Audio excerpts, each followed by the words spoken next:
Behold, the epitome of computer science, the list node. One of the greatest inventions created by Isaac Newton back in the 20th century, and then corroborated with Mr. Tompkins to bring us these amazing toys that we call Duplo. So the list node is essentially composed of the two parts that and used with these bricks: the element, which in here is a blue brick, and the list node that it can somehow hold. This is here a null value because there's no list node attached to it right now. But when you get another list node, for example, you add this becomes the head of a linked list. And if you want to add another list node with a different element, this is a red brick here. You can add it to the end, and wow, look at that! You got a chain, you got a linked list. This element here has a list node that has a value that points at this other list node, with the red element that right now points at null. Which then, if I wanted to, I could add another one until I am tired or the computer runs out of storage. So the other way to add would also be to add the element in between the other one, or even then at the beginning, during which you make the new white element here become the head, and then or at least, well, before that, this is still going to be the head, but you end with the linked list. But what you do is you make this list node have this other list node that is null right now, have it point at the head, and then you make this element here the head, and there now you have this other list node, this other linked list with a new head. But what now? Well, that's just the beginning one, right? You just gotta, now you have to have the simplest version of this, where it just has a head and a few values after that. Now, what you sometimes will see is the one where the linked list program accounts for the tail, also known as the last value, here being a red node, a red element on a list node. And like, well, what's the point of that, right? Well, when you always have something, let me get rid of this. Pretend that this is the list right now.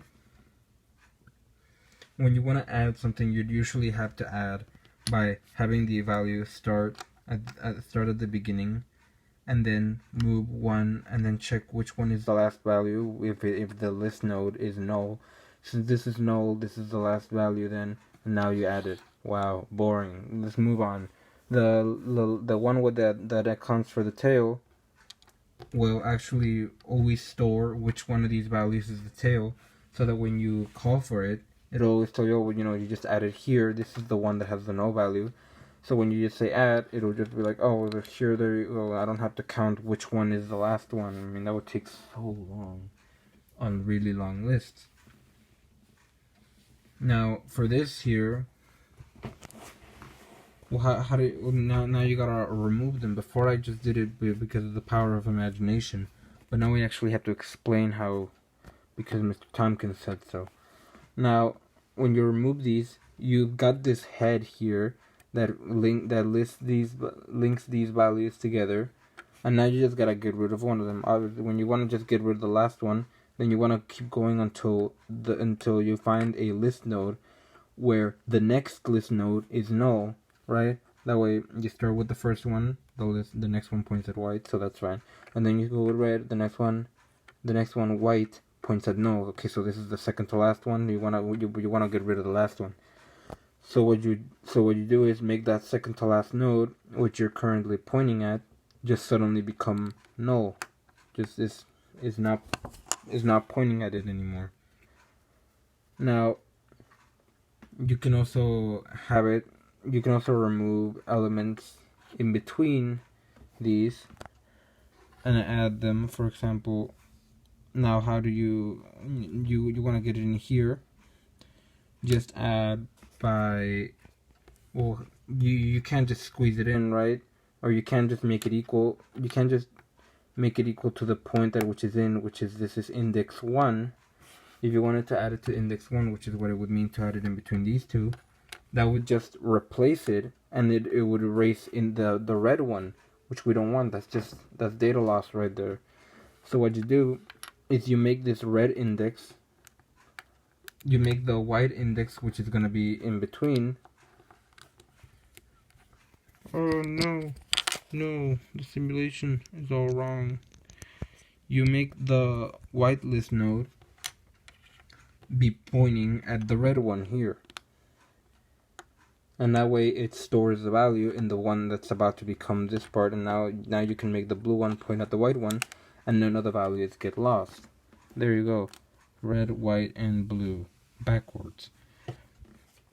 And to remove it, you kind of want to do a similar principle, but instead of just erasing, instead of just storing, because there's no, you gotta make up your own list node that will store the white one right now, and then while it's storing it, and this head here will still have the rest of the values, you make the blue one be pointing. You make the blue element the head list point towards whatever the head here of this linked list is pointing at.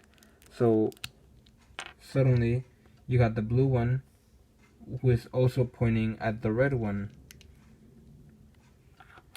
and there you go. They're both pointing, but now you don't need the white one anymore, so you can just erase it because that's gone. Well, you don't erase it, it kind of passively does that. And there you go, it's gone. With the tail or something, where you want to erase the tail, you kind of just since you're always pointing at the last one, you can make the list node from before equal to null. But wait a second, you can't just point at the beginning, at the middle one. This isn't complicated enough. This is too primitive. So what you can do is you can have the values you can add the list node so that it has another value that doesn't just point at the next list node, but also links it to the previous one here. So now you've got list nodes that look like this. A list node that has the element and has a list node that can point at something, and another one that points at whatever the one from before is. So the head still stays the same because there's nothing that the head is going to point at previously. And then it can point at the next value, which is the red one. The red one can point at the next value in case there's another one, which is going to be null right now because this is the last value and it's the tail. And also points at the previous one, which is the head, through this brick.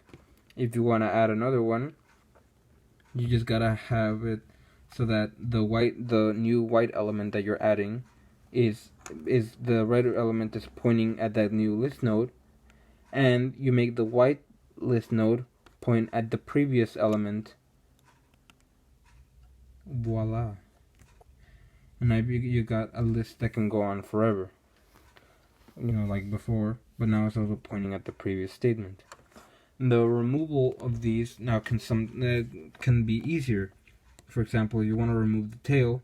Now you can just have the tail point at the one before, and then say it will erase the one in front of me, and that way you can just kind of make it equal to null. And there, it's gone, easy. Or if you wanna add something, the adding's still basically the same. Adding still just kind of adding in between two values is still gonna be even when you have the backwards, it would still be make the new value point to the rest of the list, and then make the previous value point at the new linked list that you just made.